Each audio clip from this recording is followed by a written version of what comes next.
வணக்கம். Welcome to வகை சமையல். இன்றைக்கி பருப்பு ரசம் செய்வதற்கு தேவையான பொருட்கள் எடுத்து வச்சுருக்கு. புளிக்கரைசல், இது பருப்பு தண்ணி, இது இந்த ஸ்பூனில் 3/4 ஸ்பூன் ஜீரகம், ஒரு பிஞ்சு சோம்பு, இதில் 3/4 ஸ்பூன் அளவு மிளகு, ஒரு வரமிளகாய், பூண்டு, இஞ்சி, கருவேப்பிலை, கொத்தமல்லி, ஒரு சின்ன தக்காளி, இதையெல்லாம் இந்த மிக்சியில் போட்டு ஒரு அரைச்சி நல்லா அரைச்சி இந்த கலவையோடு சேர்த்து கரைச்சிடணும். புளித்தண்ணி, அந்த மசாலா பொருள் எல்லாத்தையும் சேர்த்து அரைச்ச இதில் பாத்திரத்தில் கூட்டி வச்சுட்டு இதில் தகுந்த அளவு உப்பும் கொஞ்சம் பெருங்காயத்தூளும் இதில் சேர்த்துடணும். தாளிப்புக்கு எண்ணெய் 1/2 ஸ்பூன் போட்டு காஞ்சிருச்சு. இதில் கடுகு, உளுத்தம் பருப்பு சேர்த்துக்கிறோம்.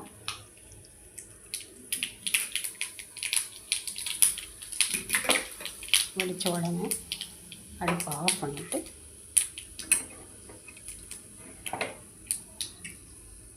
இந்த இதில்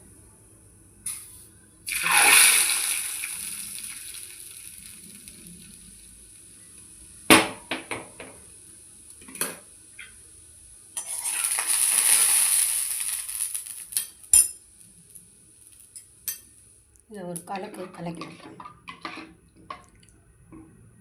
இதை கொதிக்க விட்டுறக்கூடாது. நல்லா பொங்கி வரும்போது கொஞ்சம் தண்ணி தெளித்து இறக்கி மூடி வச்சிடணும். இப்போ பருப்பு தண்ணி இருந்துச்சுன்னா பருப்பு தண்ணி கொஞ்சம் கரைசல், பருப்பு போட்ட கரைசலை அதில் ரசத்தில் ஊற்றிக்கணும். அப்படி பருப்பு அன்றைக்கி வேக போடலை அப்படின்னா 1 ஸ்பூன் துவரம் பருப்பு போட்டு அந்த அரைக்கிற மசாலாவில் சேர்த்துக்கணும். இப்போ மல்லித்தலையே இல்லை வீட்டில் அப்படிங்கும்போது வரமல்லியில் ஒரு 1/2 ஸ்பூன் அதையும் போட்டு சேர்த்து அந்த மசாலாவை ரெடி பண்ணணும். இப்போ இஞ்சி அது போட்டு ஏன் சேர்க்கணுன்னா ஜீரணம் அதாகும். எல்லா மருந்து பொருளும் இது உங்களுக்கு தெரியும். நுரையோடு வந்த உடனே அடுப்புலேருந்து இறக்கியாச்சு. இதை எல்லாம் கலக்கி விட்டு உப்பு கரெக்டாக இருக்கான்னு பார்த்து செக் பண்ணிக்கணும்.